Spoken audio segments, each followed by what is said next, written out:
नमस्कार, मैं हूं अवधेश और आप देख रहे हैं बॉन्डर इंडिया टीवी।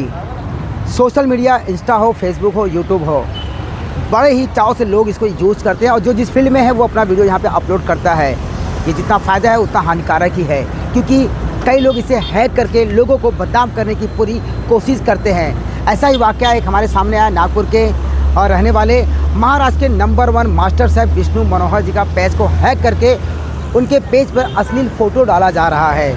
मैं आपको बता दूं कि उनका एक अपना यूट्यूब चैनल है मास्टर रेसिपी, लाखों उसके सब्सक्राइबर हैं और लाखों उसके व्यूवर्स हैं। मैं आपको बता दूं कि वो उस चैनल के माध्यम से लोगों को खाना बनाना सिखाते हैं और लोग बड़े चाव से देखते हैं।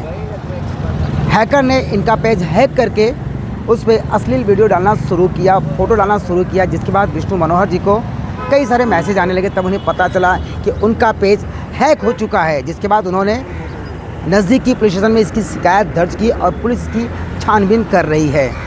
हमने विष्णु मनोहर जी से बात करना चाहा, आइए देखते हैं उन्होंने क्या हमसे बात कही। विष्णु मनोहर आणि खरं तर असा व्हिडिओ टाकण्याची वेळ कोणावरच न येऊ, पण मला हा टाकावा लागतोय। याचं कारण असं आहे की डीडी सर, तुम्ही या क्षेत्रात माहिर आहात, तुम्ही एक इन्फ्लुएन्सर आहात आणि तुम्हाला मला हे सांगावंसं वाटतं की गेल्या 35 वर्षापासून खानपान या क्षेत्रामध्ये मी काम करतो। माझी आवड आहे आणि तोच माझा बिझनेसही झाला। खरं तर बिझनेस छान सुरू आहे आणि मला त्यातलं ज्ञान आहे, तर मी ते ज्ञान म्हणजे आय वॉज हॅपी, म्हणजे छान होतो मी त्याच्यामध्ये। पण असं वाटलं की जे ज्ञान आपल्याला मिळालेलं आहे, आपल्या बिझनेसला तर त्याचा फायदा होतोच आहे, पण इतरांना सुद्धा त्याचा फायदा व्हावा म्हणून मग युट्यूबच्या माध्यमातून किंवा मग वेगवेगळ्या चॅनल्सच्या माध्यमातून ही जी आपली कला आहे ती इतरांना मी शेअर करत होतो। आणि असं करत असताना मास्टर रेसिपी नावाचं चॅनल काढलं आणि चॅनलला वाढता प्रतिसाद मिळाला। त्याच्यानंतर फेसबुकवर जवळपास 4 लाख त्याचे फॉलोअर्स झाले आणि येत्या 2 वर्षात 2दा हे पेज हॅक करण्याचा प्रयत्न झाला। आधी पण हॅक झालं होतं, तेव्हा कसं बसतं ते सोडवलं। आता पुन्हा हॅक झाला आणि त्याच्यात खूप घाणेरडे अश्लील असे व्हिडिओ तो मनुष्य जो कोणी आहे तो टाकतोय।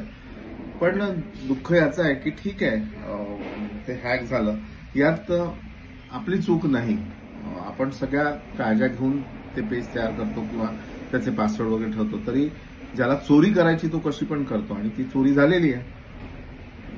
गंमत याची आहे की जे कोणी फॉलोअर्स आहेत आपले किंवा जी आपली मंडळी आहेत, त्यांनी म्हणजे मदत करण्याची सोडून ते मलाच मेसेजेस करतायत असतात की अरे तुमचं लक्ष नाही का, काय दाखवताय तुम्ही चॅनलवर, तुम्हाला लाज नाही वाटत का, वगैरे वगैरे।